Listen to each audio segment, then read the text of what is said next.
సమాచార కమిషనర్లుగా కేవలం ప్రభుత్వ అధికారులనే ఎందుకు ఎంపిక చేస్తున్నారని సుప్రీంకోర్టు కేంద్ర ప్రభుత్వాన్ని ప్రశ్నించింది.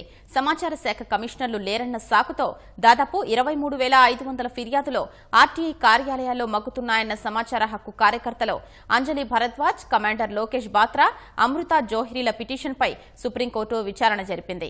దీనిపై కేంద్రాన్ని ప్రశ్నించగా సమాచార శాఖ ప్రధాన కమిషనర్ సహా 4 కమిషనర్ల ఎంపిక పూర్తయిందని, మిగిలిన వారి ఎంపిక ప్రక్రియ కొనసాగుతుందని కేంద్రం తెలిపింది. ఎంపిక కమిటీ కమిషనర్ పదవుల కోసం 14 పేర్లను సిఫార్సు చేసిందని అదనపు సొలిసిటర్ జనరల్ పింకీ ఆనంద్ తెలపగా, వీరిలో ప్రభుత్వ అధికారులు కాకుండా వేరే వారు ఎవరైనా ఉన్నారా అని సుప్రీం ప్రశ్నించింది. కాగా ఈ 14 మందిలో ఒక రిటైర్డ్ న్యాయమూర్తి మినహా మిగిలిన వారు ప్రభుత్వ అధికారులేనని కేంద్రం తెలిపింది.